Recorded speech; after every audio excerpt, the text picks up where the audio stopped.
በስልካችሁ ብቻ እንዴት እንደዚህ አይነት ፎቶዎችን ማሊያ ለብሳችሁ መቀየር እንደምትችሉ ላሳያችሁ። ሰዎች እነዚህ የእግር ኳስ ማሊያ ፎቶዎችን እውነት ነው ብለው ያስባሉ። ግን በኤአይ የሚሰሩ የፎቶ ትራንስፎርሜሽን ነው ብላችሁስ እንዴት በቀላሉ በስልካችሁ መስራት እንደምትችሉ ላሳያችሁ። እስኪ አካውንቱን 10,000 ፎሎወር እናስገባ። ፎሎ ያላደረጋችሁ ፎሎ አድርጉ። ፎሎ ካደረጋችሁ ላይክ በማድረግ ቪዲዮን ጀምሩት። ፎቶዎቹ ራሱ ሆኖ ቦታ ሳትቀይሩ ማሊያ ማድረግ ከፈለጋችሁ ይህንን ስቴፕ ተከተሉ።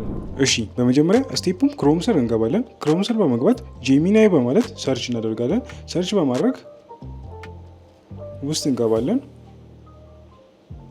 እዚህ ጋር ምንፈልገውን ፎቶ እናስገባለን። ምንፈልገውን ፎቶ የራሳችሁን ፎቶ ታስገባላችሁ። በመቀጠል የዩናይትድን የጀርሲ ፎቶ አዲሱን የጀርሲ ፎቶ ታስገባላችሁ። በመቀጠል እዚህ ጋር ቼንጅ ማይ ቲሸርት ቱ ማንቸስተር ዩናይትድ የሚለውን ታስገባላችሁ። በምትሉበት ሰዓት እንደዚህ እንደምትመለከቱት ራሱ ጀነሬት አድርጎ ያመጣላችኋል ማለት ነው።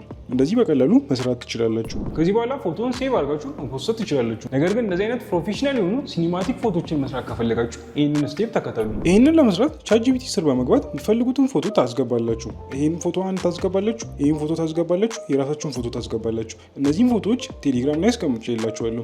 ከዛ በመቀጠል ፕሮምፕቱን ኮፒ አድርጋችሁ ከቴሌግራም ያመጣችሁትን ማስገባት ነው። በምታስገቡበት ሰዓት እንደዚህ እንደምትመለከቱት ጀነሬት አድርጎ የተለያዩ ፎቶዎችን ይሰጣላችኋል ማለት ነው።